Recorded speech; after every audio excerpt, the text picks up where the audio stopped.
Good evening, HR Afterworkers. Thank you for joining us tonight in the 12th webinar proposed by the Munich HR AfterWork.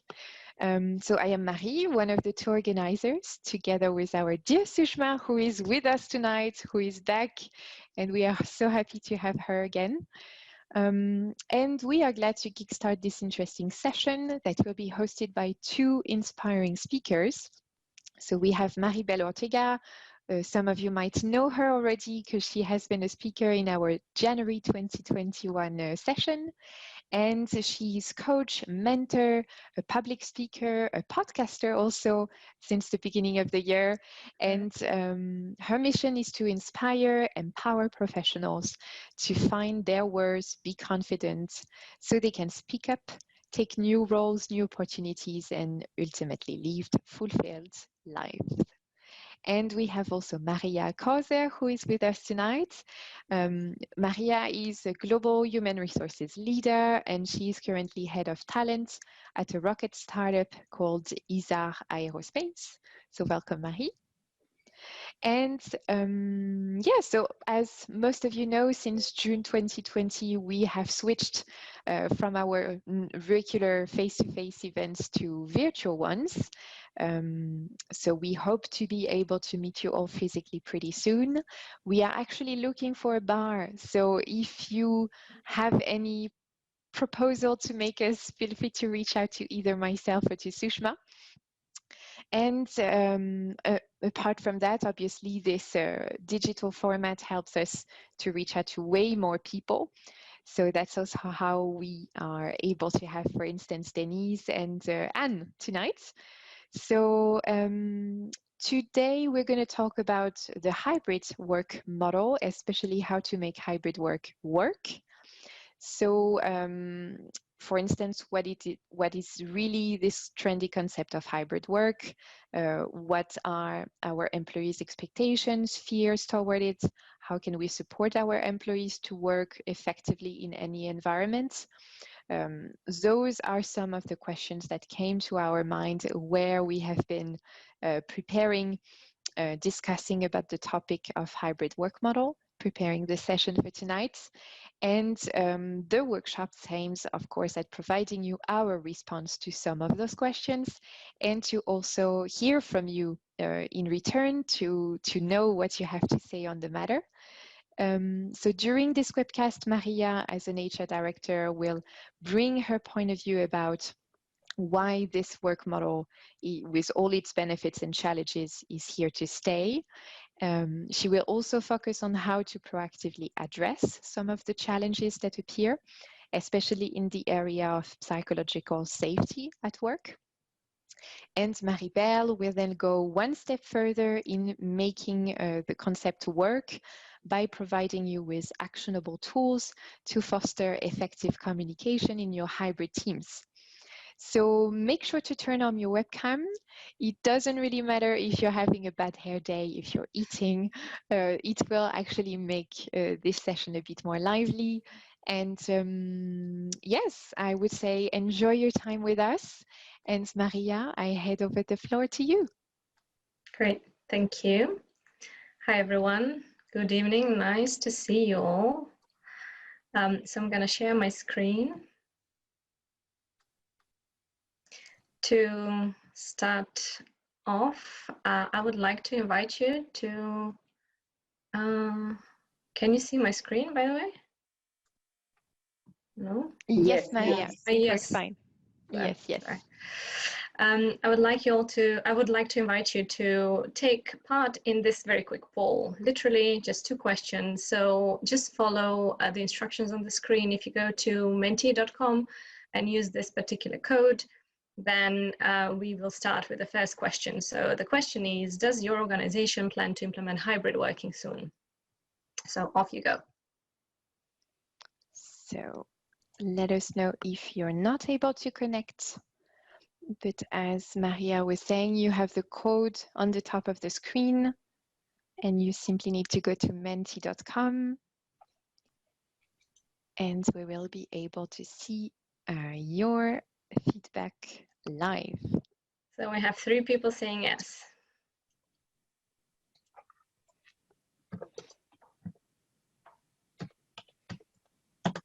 Yeah.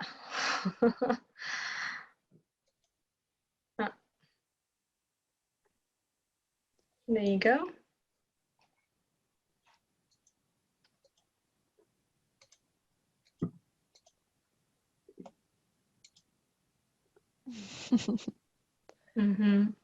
It's interesting to watch this dots coming in. Yeah, I mean, it's really clear, right, from this that, yeah, most companies are already talking and already intending to sort of implement some sort of hybrid model. It'll be interesting to see what that means for people, but we'll kind of go to that part a bit later. So this was the first question, so glad to hear. Now, the second question, using the same details.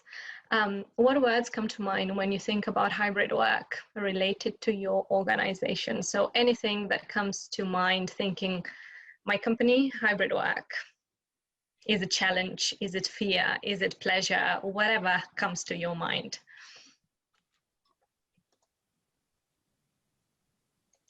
Especially from obviously kind of an HR practitioner point of view.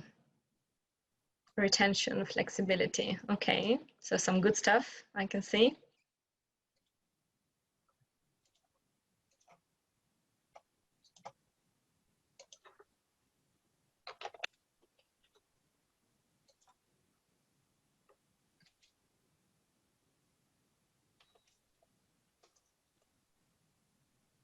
I suppose people need a bit of time to think about this one, right? Mm-hmm.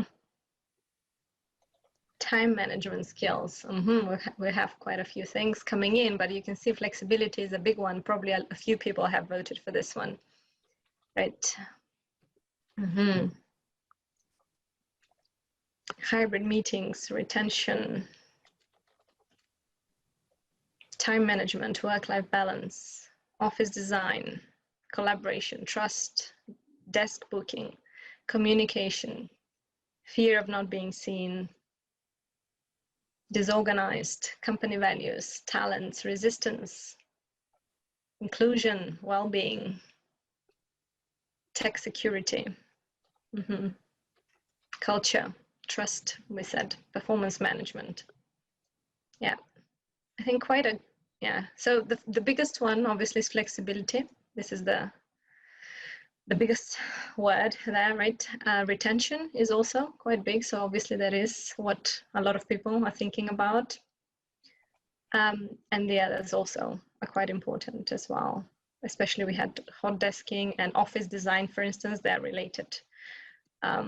Desk booking, so all of them related. Then culture we had, and a lot of other things, hybrid meetings, collaboration. Yeah, good, interesting. Well, interesting to see how people feel about it.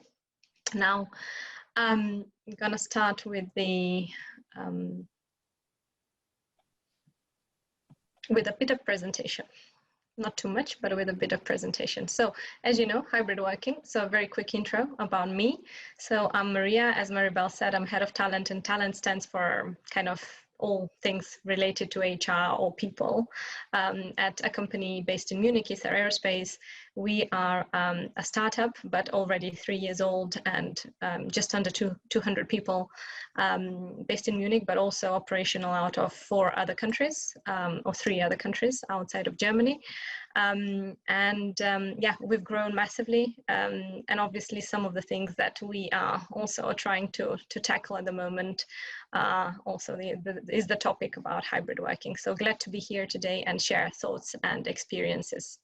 So the new normal, right? So good to see that we have quite a few people here, and our HR colleagues from Munich, Germany, other parts of Europe thinking about hybrid. And they're kind of rethinking the way we work, right? So obviously the pandemic has upended the established norms and routines, enrolling us into kind of a global experiment in remote working, really. And the results were pretty unexpected. A lot of people claiming that now they are happier than they were before, right? And on the other hand, actually, I recently read about a piece of research of over 10,000 people in Europe and in Asia, which concluded that although people were working 30% more in in COVID times, right, in the pandemic, especially when remote working, they were as productive. So what this means that in real terms, actually, they were not as productive. So productivity has fallen because people were working 30% more, right?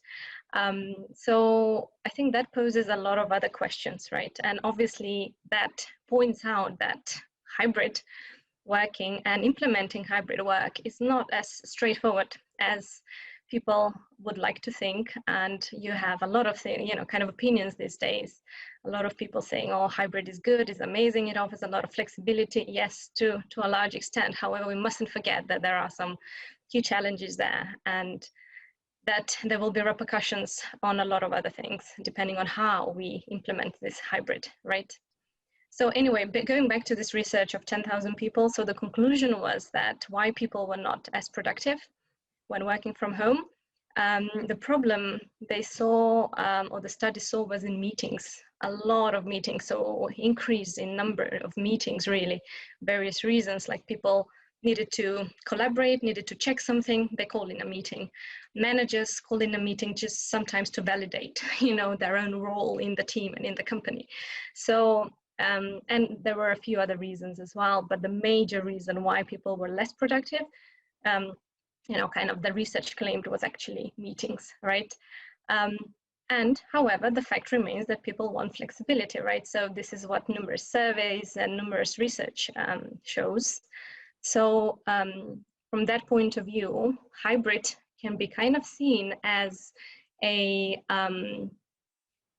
as I suppose, as the best of both worlds, right? So people can get a bit of flexibility in terms of what they need, but at the same time, people can be in the office and can collaborate, and then they can meet other people in the office. And when they're at home, they can have this focus time where, this would not hinder their productivity, right? So that is why we're saying, yes, if implemented well, hybrid can actually work pretty well, right?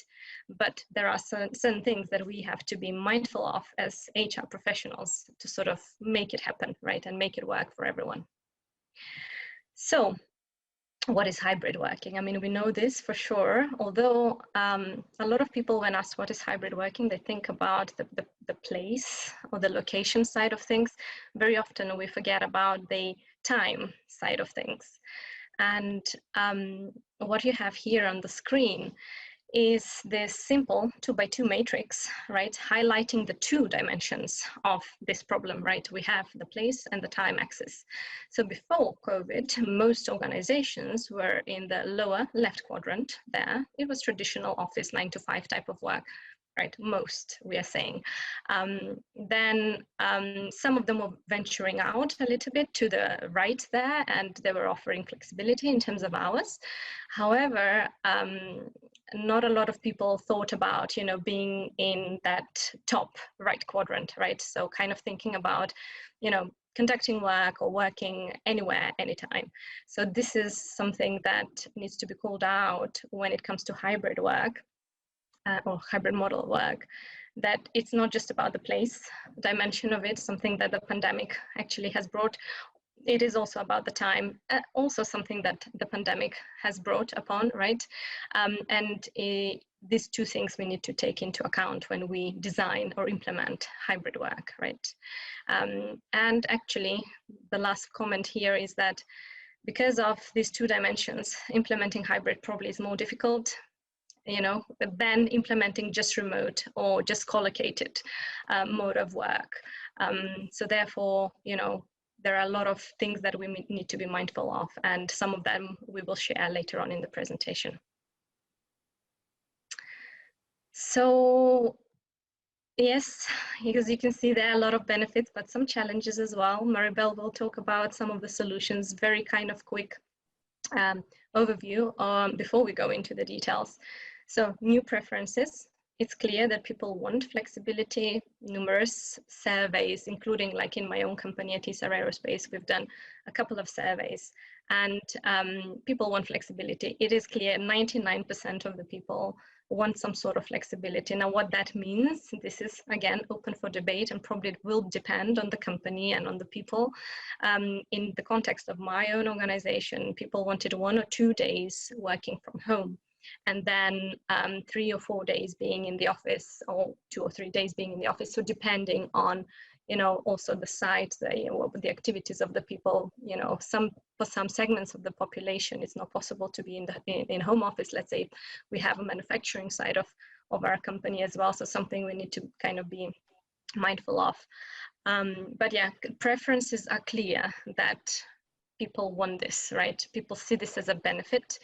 Also, in one of the comments we saw in one of the in the poll, we saw that flexibility is a clear benefit, right?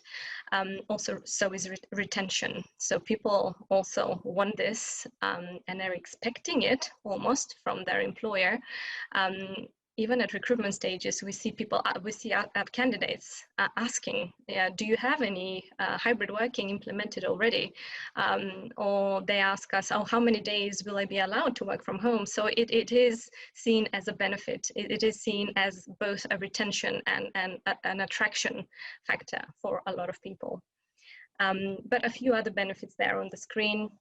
You can see it's all about the employee experience, right? So whatever people want to do, so whether that is focusing on, you know, whatever flexibility they want to get, maybe they want to be at home 1 or 2 days to help, I don't know, with their dependents, whether that's elderly parents or kids, or they want to do their sports activities during those days, or they want to do this at a certain time in the day as well, right?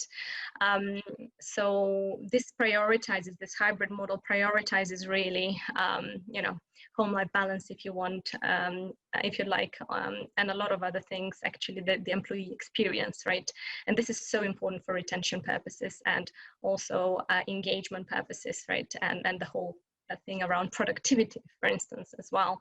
Increase in productivity, if we can get people to, again, be in the office when they need to collaborate and meet other people, and then be at home when they need to focus. And maybe if we let people choose as well when they want to do all this, you know, that could be also a big winner. And diversity of talent pools as well. So attracting people, for instance, we can be attracting people, kind of opening up where people work from, what time, where from in the world, whether they're in the home office, whether they want to come to the office and spend a week in the office and then 3 weeks in a month, you know, out of another city or another country. It opens significantly our talent pools in terms of hiring, right? And for some niche positions or specialist positions, difficult to fill roles, this is quite useful we are finding in our company. Some of the challenges, difficult to implement. I'll talk about challenges a little bit more in the next slide as well. Definitely difficult to implement, more than remote or entirely collocated, right? Inclusion and fairness, big repercussions for this one as well. We, again, talk about it a bit later. Psychological safety and culture as well, big topic, right, when it comes to this hybrid work model. Some of the solutions, but Maribel will talk to you a bit more about the solutions. Yeah, communication, trust, right, manager training, and all those things. So for now, I would like actually us to do a bit of breakouts. So some breakout, breakouts. So let's break out in pairs maybe, and let's kind of discuss 2 questions. What are the challenges that you associate with implementing hybrid in your place of work? And how would you solve them? And maybe discuss with the other person in the pair. So we've got 10 minutes to have a discussion. Then we come back, and whoever wants to share, they can share with the group. Okay, I'm conscious we are running out of time, although it's some nice discussions there. So I will share my screen again and kind of finish on these challenges, right? So one of them is the office spaces. I mean, this has come up as well. Yeah, I think we will be probably redesigning the offices a little bit in terms of, yeah, maybe we will eliminate some of the conference rooms, right? Maybe we will enable bigger collaborative spaces, right? So that people come together for, you know, kind of on purpose, and then they meet and then, you know, kind of they work together for an extended period of time, or maybe increase the number of informal areas where people can kind of grab chats, right? And then maybe eliminating some of the desk space or the big conference rooms, etc., etc. So this is something that probably will come, right? So apparently even Zoom is creating in-office video call solutions as well, which detects individual faces in a shared room and pulls into panes for remote colleagues, apparently. So this is some of the technological things that and solutions that are going to come our way as well. And then the second challenge, informal meetings, and a lot of these ad hoc social events as well, right? So these are unplanned, the informal, like, and also the ad hoc social events, they're unscheduled. And it may feel intuitive, you know, just to I don't know, grab coffee with a person you see in the office, or to have a chat by the water cooler or coffee machine or whatever. This will create a bit of disruption though, right? Because imagine two people meet and start randomly chatting about stuff, and then what about the rest of the people who are not in that particular chat or in the office on that particular day? So, but this can be kind of, I suppose, turned around a little bit by documenting stuff. So all these little conversations and decisions that are taken, maybe, you know, we need to be a bit stricter in terms of, you know, keeping documentation, you know, and probably Maribel will talk about it a little bit in terms of communication and documenting things as well for people who work, you know, in different places or in different times as well. Also another solution, there are a lot of these online coffee chats or bots. So I know we have one on Teams, and there's one on Slack as well. So this is what pairs people together as well for informal chats. So kind of simulating this informal or ad hoc meetings in an office environment. And this actually works quite well. For our company, we are growing quite a lot, so we are kind of a hyperscaling phase at the moment. So these informal chats kind of keep, especially in home office, keeps people kind of, you know, I suppose, engaged and kind of, you know, talking to each other all the time. But we'll see a lot of them as well. Probably a lot of companies are doing that already. Individual versus business needs. This is an interesting one. I mean, in the last few kind of weeks, a few CEOs of global companies we've seen coming out saying, oh, everyone needs to be in the office because, you know, we want collaboration. I mean, this is their, you know, their explanation and their rationale, right? But a lot of people are saying, no, if you make us come to the office full time, we will leave, right? So this is where the business needs will clash with the individual needs. And the business leaders need to be really careful about, you know, what they're saying, what they're role modeling, right? And how they're continuing this what they like the well-being, the whole well-being topic about you know, well-being of employees, but also listening to employees, right? If the surveys clearly show that people want to be to have this flexibility and to kind of keep working from home 1 or 2 days a week, why not give it to them? You know, if you kind of ignore all that and you kind of don't listen to their voice, then, you know, people will, you know, vote with their feet, especially in the post-COVID recovery, where there will be, again, you know, a lot of demand for talented individuals. Leadership's place in the office. So this is something that, yeah, we touched upon it, right? So role models.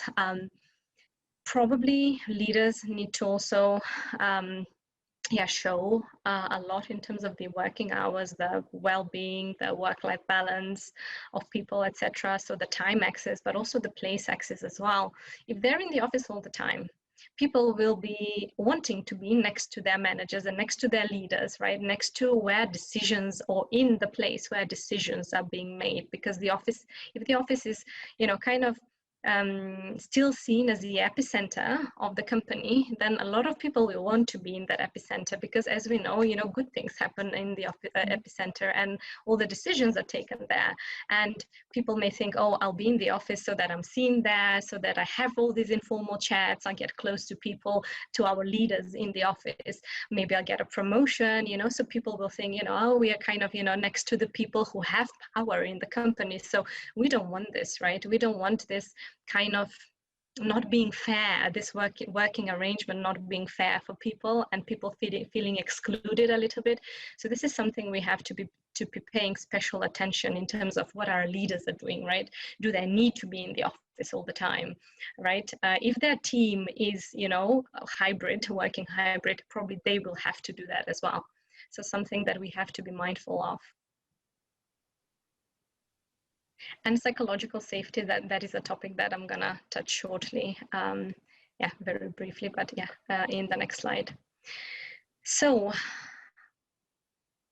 what does it all mean? So a lot of repercussions that we have to be mindful of, and probably we do not have the right answers now in terms of what we should definitely be doing and what we shouldn't be definitely doing. But, you know, some of this is like trial and error. We have to see what's, you know, what's happening and can we improve on it, what people like, is it working, is it not working?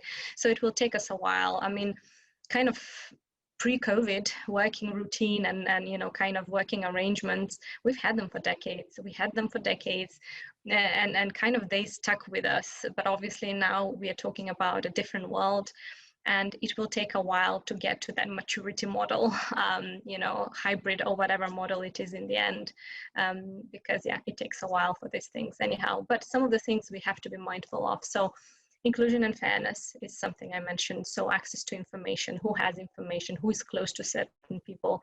So we must think about that. Career development opportunities. So when it comes to promotions, when it comes to development, yeah, and career for people. So again, we have to think about that. So it's not for the people who always are in the office because they can be in the office. Maybe they're young, they don't have a family. Maybe they can be in the office 5 days a week. Maybe they live next to the office. They don't have a huge, you know, commute. So they can be in the office all the time.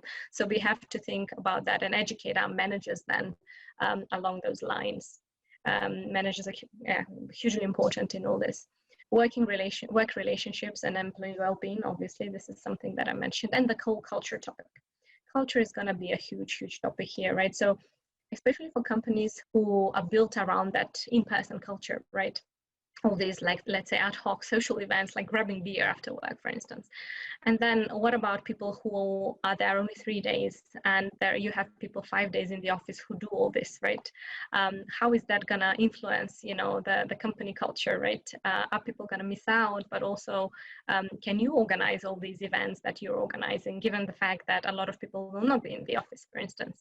So some of the things that we are doing in my company, for instance, we are saying, okay, there will be special events and we're organizing, and then we're insisting on everyone kind of being in the office during those events. So this is why the whole office design or redesign, you know, is important at this stage.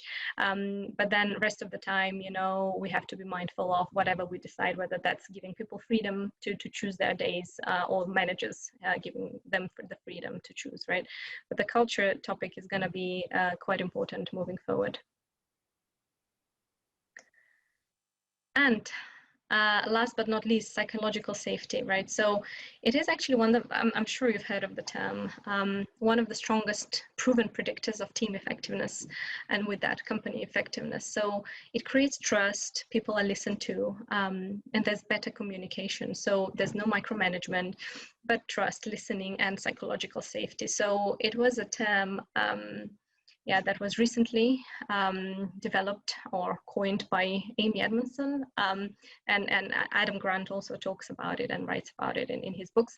But anyhow, it is a very important driver of performance, of productivity, of happiness, of teams and people at work. So it's going to be a massive topic related to this kind of new hybrid model. Do people feel that they can be trusted? Do people feel that they're involved and listen to all that thing in this new, you know, model of work? And some of the things that are related to this, and that I kind of have here on my slide, common sense, really, you would think. And this is mostly for managers, because managers play probably the most important part when it comes to psychological safety.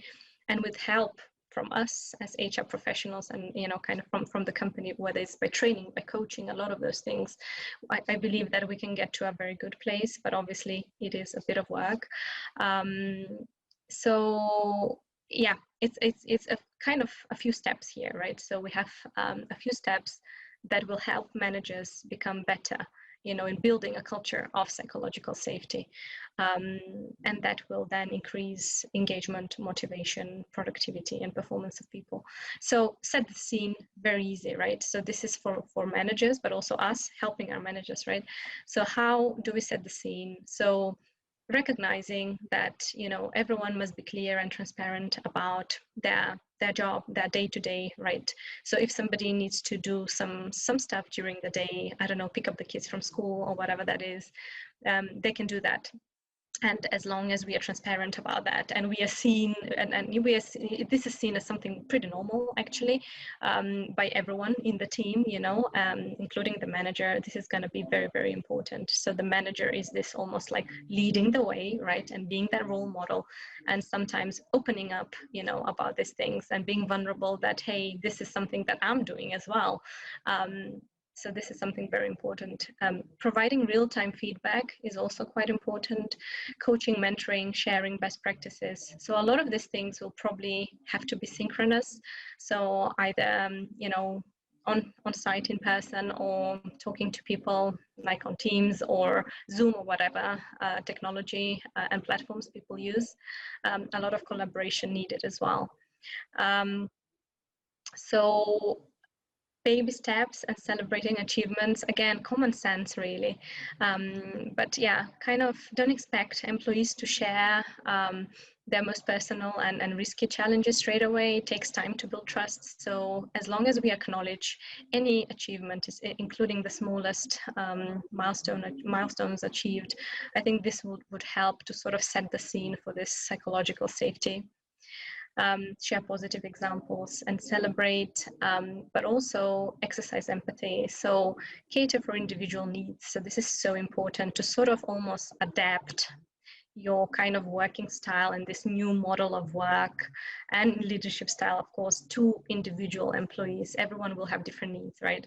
As we said, somebody will have to take their kids to school and back. Somebody will have to take care of elderly parents. Some people simply want to exercise during the day or need to take, I don't know, some sort of class or whatever. And that is still okay. But as long as the manager is kind of aware and willing to actually work with people individually, this is what's going to matter as well. So getting to know your team on a personal level, building that deep personal relationship as well, and getting to know them on that level and really try to cater for their individual needs. So this is one of the key aspects of psychological safety. And to wrap everything up, what's next? A lot of rapid iteration and evolution of this work model. I think different companies will be doing different things now, but a lot of companies will realize soon what works and what doesn't work. So this is something that will be changing in the next year for sure. I hope we never go back to Monday to Friday, 9 to 5 or whatever the hours are, because it's a good opportunity for all of us really to adapt our working lives a little bit to modern times. But yeah, this is something that I suppose as HR professionals we can have a say on, influence on. How this is going to be implemented, huge impact on retention and attraction, as we said, and we all recognize that. And it is an opportunity to create a more agile and flexible workplace. So a few kind of last thoughts to leave you with. And that's it. That's all I had for today. Now I will hand you over to Maribel. Thank you very much. Thanks for that. Yes, I would like to first of all share my screen so that you can see the topic of my presentation. It's really, really great to be here. Thanks very much to Marie and Sushma for inviting me here to this talk in collaboration with Marie. Maria, thank you so much for that interesting first part of our workshop this evening. I could give you a fancy title of what I do, but I'm not going to do that. What I really do is to help people communicate better in two specific ways. One is I work with professional women to improve their communication style, be more assertive, confident, so that they can be better, more effective leaders. And the other thing that I do is that I help leaders and teams, especially in teams that are culturally diverse, communicate effectively. So basically my job is about communication. And today I'd like to touch upon the aspect of communication in relation to leading hybrid teams, which is one part of a workshop that I have been giving lately to companies that is called, well, as you see here, leading hybrid teams successfully. And what I'm going to do is I want to focus on 3 specific aspects of communication that you see there. All of us knowledge workers work using computers, connect with their colleagues or clients thanks to emails, calls, video conference, messages. And when you're working from home, if you don't have access to that, then that stops all your work. So this is something really powerful. Remote employees rely heavily on communications tools. So let's talk about the tools, and we're going to talk also about a communication pyramid and how to address conflicts and run great meetings so that working remotely or hybridly then is successful for you. I get lots of from clients and companies and coaches, people ask me specific questions. And in terms of communication, this one is one that came lately. And well, as you can see, it says, I'm surprised by how easily my team adapted to the new conditions of working remotely. The video conferencing tool our company selected allow us to stay in touch. Yet I believe that we have way too many teleconferences or video calls. There is little time left for the real work. I wonder if you would agree with that, since we just meet online and talk all the time. How can I reduce the number of meetings and keep everyone informed at the same time?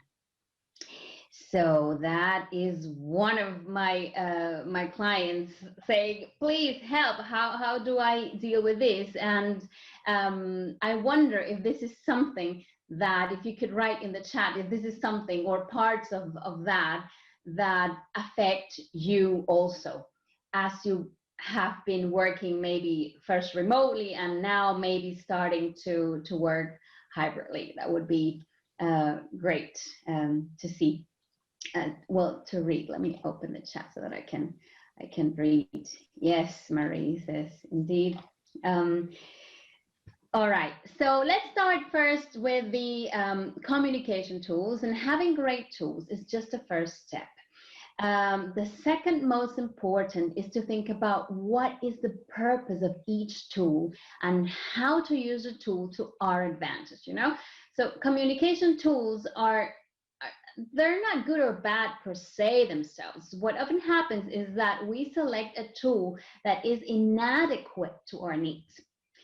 How would you feel if your boss fires you via text message? That's like, no, you don't do that. So that's exactly what I'm talking about. I wouldn't like that at all.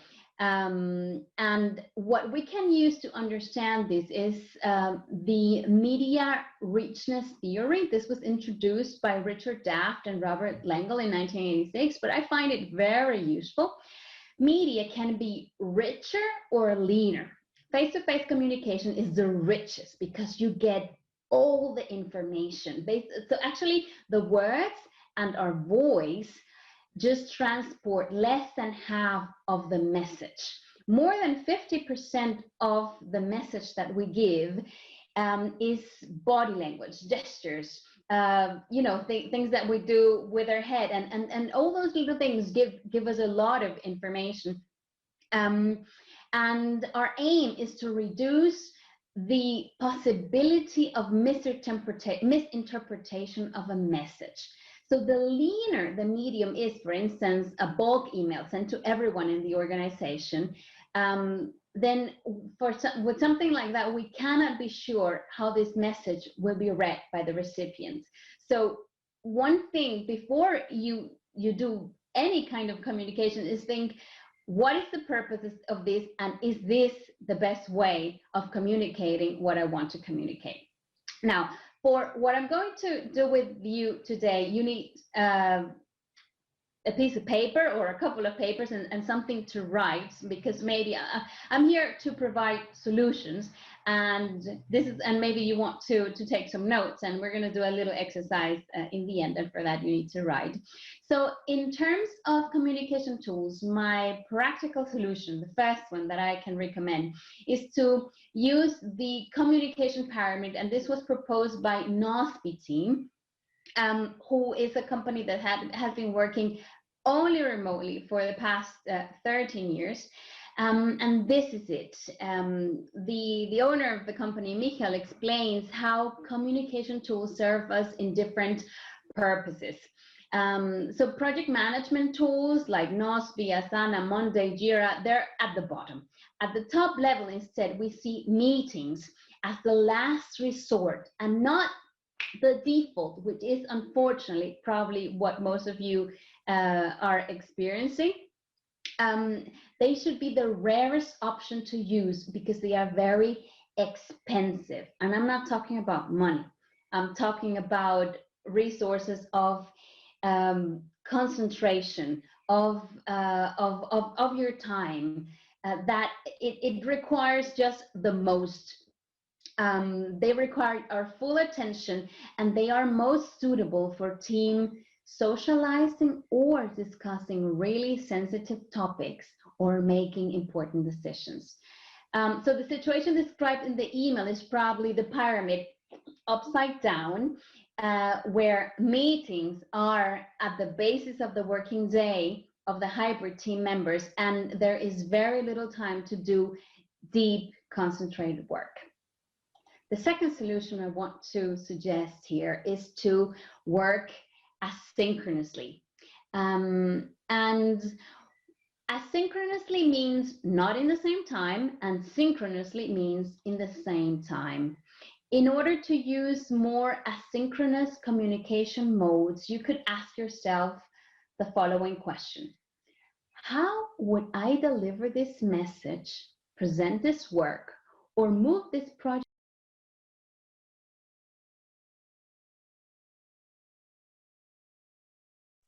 Oh, sorry, Maribel, you will have to reactivate your mic. I don't know what happened. So what was the last thing you guys heard? Explaining what is asynchronous. Okay, all right. So Sorry then for that. again, some magic hand muted me. So here I am back. In order to use more asynchronous communication modes, you could ask yourself the following question: how would I deliver this message, present this work, or move this project forward right now if no one else on my team were awake? Imagine everyone is sleeping, which means we need to assume everyone in our team is simply not available and I'm the only person awake. This removes the temptation to call a meeting without considering other communication modes. Moving on to communication issues, I want to present you now one email that I got. I'm really confused whether I should let my teammates know if I want to take a lunch break or go for a walk when working remotely. For the part of my team that works in the office, it's easy to notice if I am at my desk, but I'm not sure how to do it when I'm working from home. I do not want to be perceived as someone slacking off. Which is one of the biggest worries of remote employees. If you're working from home and you're worried about what people in the office think about you and your dedication to work, then you're not alone. In the Harvard Business Review in 2017 asked over 1,000 employees how working from home makes them feel. And what they found is that many feel their colleagues don't treat them equally. Remote employees worry that coworkers say bad things behind their backs, that changes are made to the project without telling them in advance, and lobby also against them and don't fight for their priorities, for the priorities of the ones that are not in the office. But there are things that we can do in order to to get discussions and productive differences in opinion moving in the right direction for remote teams. So for this, the solution I want to suggest is to create a team agreement.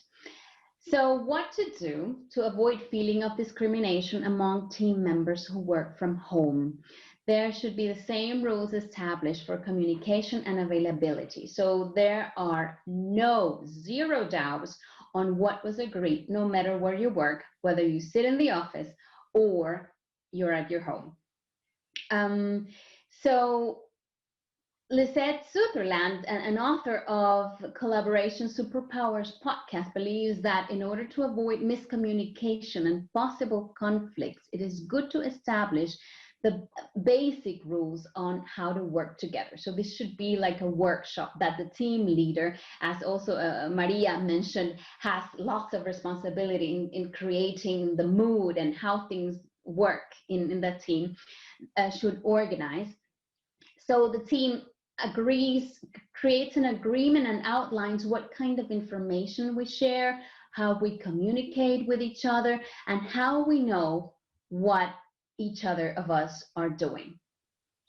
And this is a suggestion of what type of questions during that workshop, a team, and this is also something that I also do this when I do team building at companies.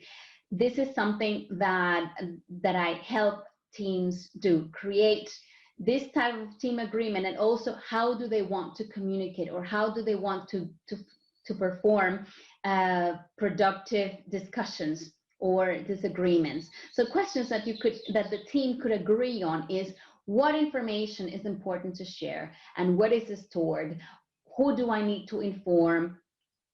Or to consult. Maybe you have heard of RASI. So this is something, responsible, accountable, consulted, and informed, something that could help in this. What tools are we going to use to communicate? What is the expected response time? And I would separate that in, if I send an email, it means, for example, that a response 24 hours later or even 2 days is still okay. If I send an instant message, then this is almost like talking face to face. I expect a response soon, in 1-2 hours. I'm just giving you examples. This is something that the team can decide for themselves. Do we need core hours? Does everyone have the same understanding of what is yes or no? So these are just a couple of ideas, and teams can also come up with their own. The second solution that I would like to suggest is to use online discussion boards to have discussions for teams where not everyone is present. Because if 2 of the team are in the office but 3 are not there, it's just very easy for me to, hey, what do you think? And then I start talking, but then I'm just communicating with this person, and then the other 3, that the fear of not being included is exactly happening. So even if we have some concerns, we tend to wait until a team meeting to talk about these things that are bothering us. And sometimes really small concerns have already become big problems by then. So in order to prevent that, using online discussion forums, this means your Slack or this messaging of Teams, you write it there. And this is really very helpful, because you can show your concerns at any moment. Everyone is invited to participate, no matter where they work from, and the process is totally transparent. And this increases trust between team members. Also, written form gives us more time to think and allow us to not argue based on our emotions that are usually very fast to come, and all emotions come and they go. So it's better probably to wait when that emotion, that sudden emotion is not there anymore. And this also can become a source of knowledge for the future. So you can go back to that. So in the future, you may ask yourself why certain decisions were taken, who contributed to them. Then you can go back to that. You can create like a theme for a particular discussion. So using an online board, you will be able to track the records of the past. So those are my two solutions for communication issues. And then I want to move on to the last part, that is online meetings. And the problem that I want to share with you in online meetings that one client sent to me is, part of my team works from the office and part of my team works remotely at any given day. With stand-ups, check-ins, and regular team meetings, all of a sudden I spend 80% of my working time leading online meetings. I'm not even sure whether I'm good at running them. What should I do to become a better online meeting host? Should I ban hybrid calls or force my employees to switch on their web camera? What are the best, the do's and what are the don'ts of effective online meetings? So last year, when managers were asked what do they think about the meetings that they organize themselves, almost 80% of them rated them as highly effective. Yet, only 56% of managers rated the meetings that they joined, organized by others as guests, as also highly effective, which means that they believe that there is a problem with meeting efficiency. But it's rather a problem that is not their problem, it's somebody else's problem. But the thing is that there is room for improvement. So what can we do in terms of that for hybrid teams? The first solution, eliminate hybrid online meetings. They don't work. This is my personal opinion. I'm happy to discuss with you what experiences others have had. But from my personal experience, and when there is a mix of participants in the same physical location together with people who join remotely, even if you have the most fancy communication tools and cameras that move around and zoom in to the people that are speaking, my experience is the experience of people who work from home and join remotely, it's extremely unsatisfying. I have been on both sides, leading a meeting and being on site at a client and then having people join remotely. The problem of that is that because they're not there, the temptation to forget them is just so very high. That's from the side of being the person leading the meeting. So you have to be actively reminding yourself, I have to include them, I have to ask them, and especially if they are introverts, as I think Petra mentioned before, that's even a bigger task. And then you're using more energy in the management of the meeting than in the topic of the meeting itself. And I could do that because as a coach, I was leading that meeting and leading a discussion that is not my team, it's their team. But if you're the leader of the meeting and you are part of the discussion, then you are just doing too many things at the same time. And participating in hybrid meetings where you are joining remotely, I have also had that experience, is just very frustrating because people ignore you, because you see from far away just a group of people sitting there, and especially now with the with Corona rules, then they are not sitting next to each other. They are even wearing a mask, and probably they are sitting 2 meters apart. So you don't understand them, and they're so far away. So it's really frustrating to feel left out and to have these people like so far away from you. So hybrid calls should be avoided, as it is better to have everyone on the same level playing field for discussion. So I suggest that everyone working in the office that given day should just imagine that they are all a remote team, and everyone joins from their own equipment, with their camera, with their headset, their laptops, and everyone joins the call separately. The second solution is to not make webcam a mandatory element of a meeting, but give people a choice. I know that everyone will have a different preference.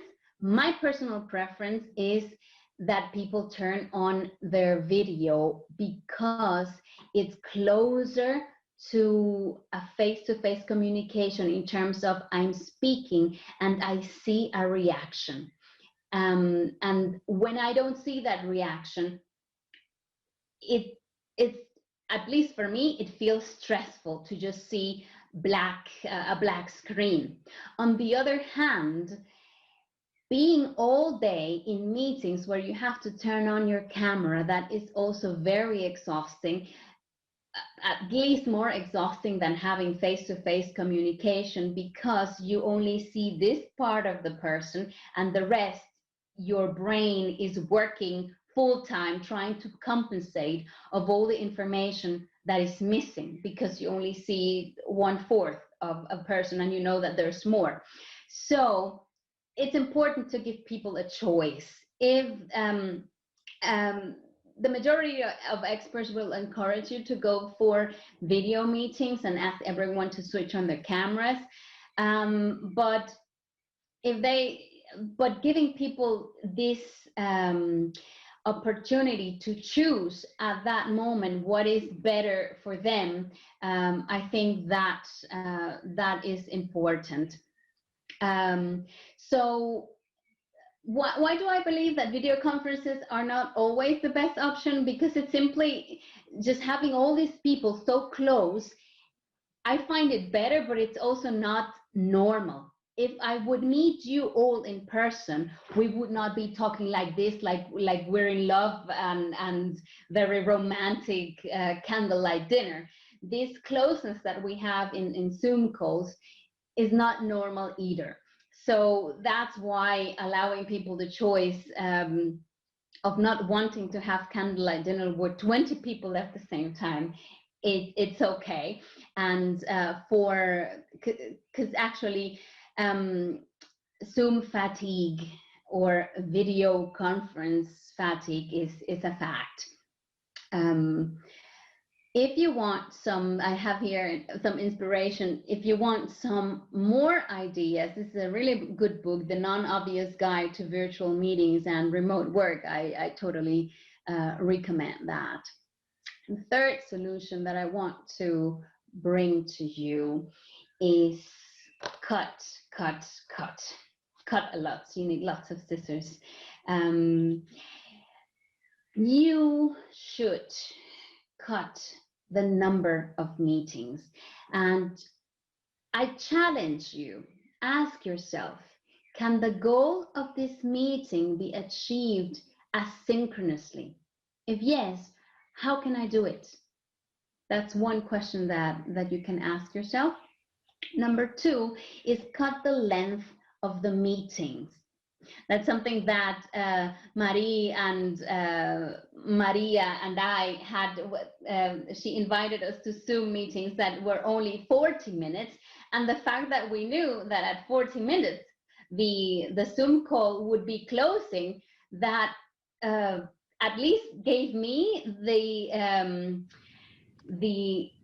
inspiration, or like the goal, okay, let's get this going. So we only have 10 more minutes, so let's finish this. So instead of a meeting being 60 minutes, try reducing it to 50, so that you have 10 minutes break before the next one. And if you want to schedule it for 30 minutes, try and see if you can do it in 20 or in 25, and challenge yourself to reduce the time, so that people are less tired.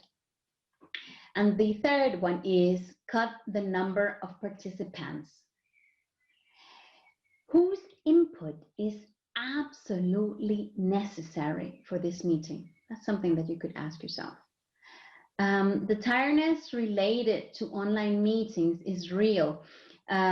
Recently, Microsoft ran a study with 26 subjects who wore EEG devices, so checking the brain activity, and these devices monitored changes in the brain waves. The brainwave patterns associated with both stress and overwork were much higher when people were collaborating remotely in comparison with in-person collaboration. Therefore, I recommend these 3 cuts that I just mentioned. Cut the number of meetings. Look at your calendar. Cancel all the recurring meetings that fill your calendar. Ask yourself this question. How would you feel if the meeting that you're about to join would be canceled? Would you feel relieved? It was canceled. I don't have to join this. Or will you regret missing something important? This is something that actually makes a huge difference. If you feel like, oh, I don't have to be there, or oh man, that's really bad because I really wanted to get some information that I need, then that tells you whether a meeting is important to you or not, or necessary for your work, or you're just being present to show your face. Make shorter meetings. Instead of 30 minutes, go to 15 minutes. Give people a chance to, if it needs to be longer, then make breaks. Give people a chance to use the bathroom, to take a glass of water, to stand up and stretch. So include breaks if it needs to be a longer meeting, and you will see that it will have a great impact on the engagement level of your participants. And with how many people would you share a pizza? That's one thing that you can ask yourself. So that's the amount of people that you should invite to a meeting, not more. How many would you invite? I think I would just invite 2 if I'm not very hungry. All right, and the last solution that I want to share with you tonight is to appoint meeting roles. The majority of people multitask during online meetings. They are listening, they turn off their video, and then most people answer emails or research something. And most people also admit that they even take calls from very strange locations. Thing is that multitasking, it's not very good, and I'm going to prove that to you. We're going to do an exercise today. So actually, multitasking is neither good or bad.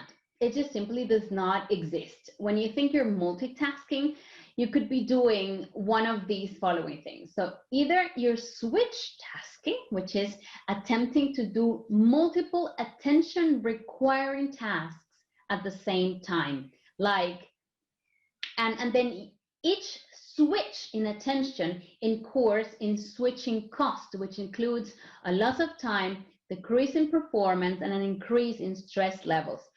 So when most people say they're multitasking, actually what they're doing is switch tasking. So that would be answering emails and participating in a meeting.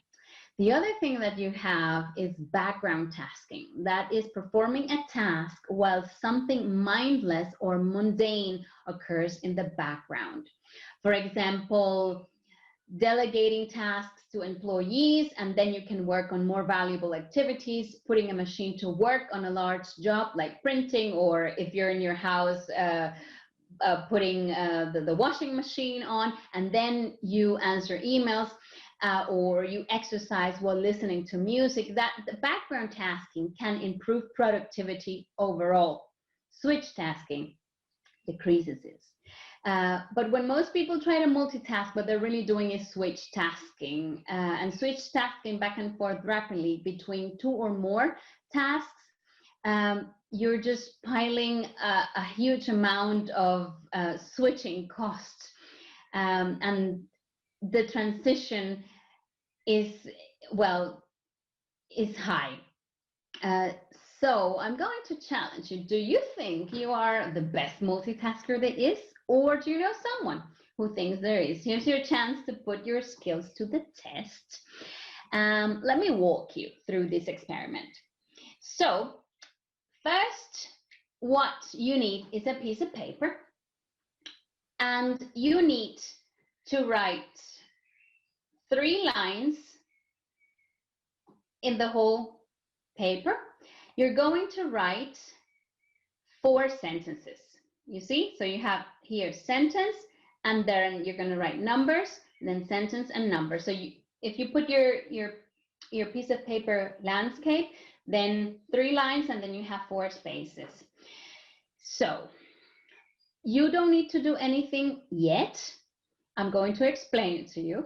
So we're gonna, and I'm gonna time you. What you're gonna do is first, you're going to write the sentence, switch tasking is a thief, and then you're going to write the numbers from 1 to 21.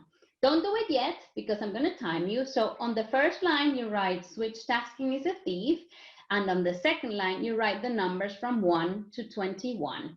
Now, let me bring here my stopwatch. Here, I'm going to put it here. Can you all see that? Okay. Yes. All right, excellent. So I'm going to start the stopwatch. Let's see how long it takes you to write the sentence, switch tasking is a thief, and then the numbers from 1 to 21. Ready, set, go.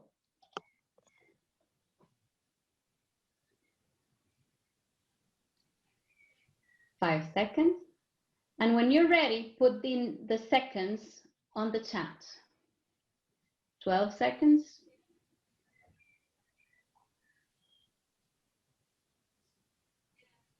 20.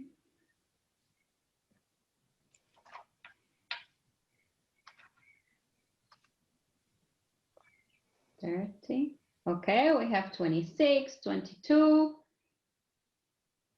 18. Wow, very fast, Britta. I think by now most of you are probably done. Okay, so I'm going to stop it and put it back to it. Okay, so you have this number, and now we're going to write the same thing, but in a different way. This is what we're going to do. You are going to first write the first letter of the sentence, and then you're going to write number 1. Then you're going to write the second letter, number 2. The third letter, number 3, and so forth. Okay? So you're going to be writing the sentence and then writing a number, writing a letter, writing a number, and you have the sentence there, so you only need to copy it. You don't need to think about how to spell switch tasking, and so on till you have the full sentence and you have all the numbers. But now you're going to be switching. Now let's see how long it takes you. Let's see who's the fastest, and let's see if you can do it in 20 seconds or if it's going to be more. All right, everyone ready? Let's start now.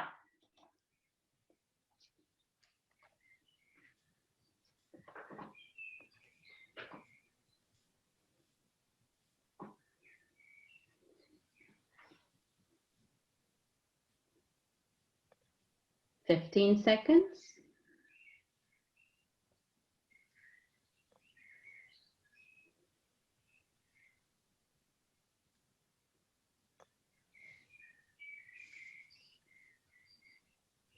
30 seconds. When you're ready, you can put your number.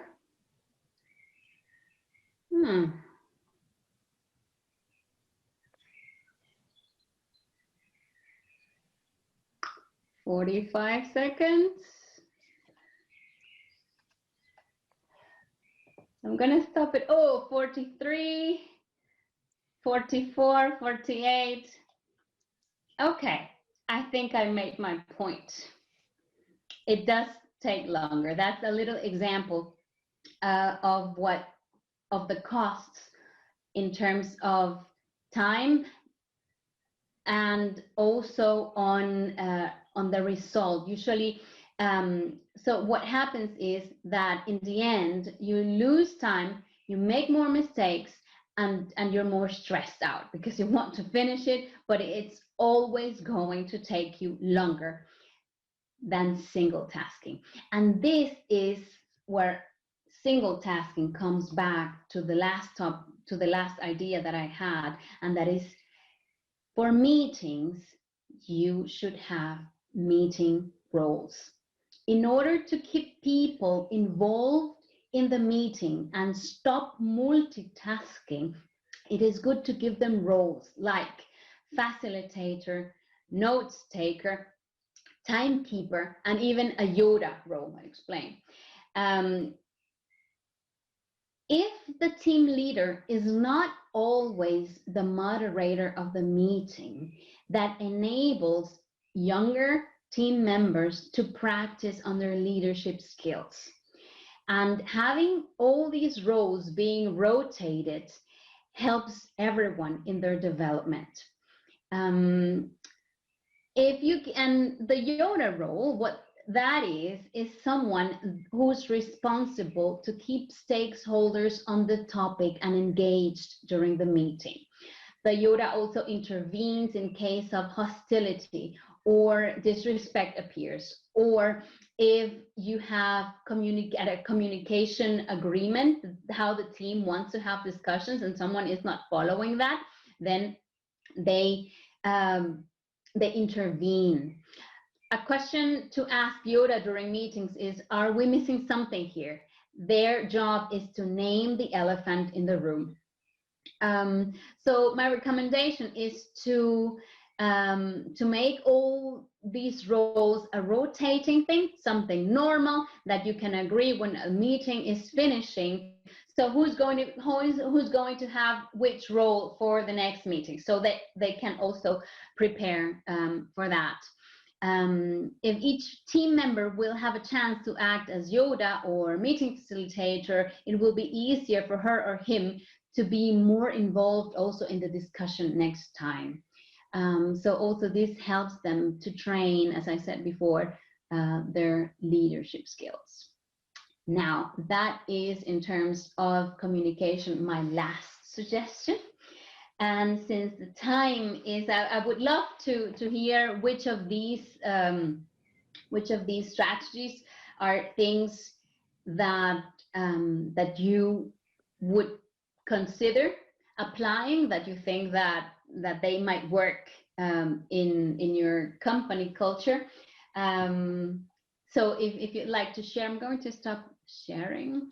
You have now reached the end of June 2021 webinar recording proposed by Munich HR AfterWork. We have actually removed the Q&A session of this presentation to protect the personal data of all of our participants. Thank you for your interest in this format and for having watched the replay.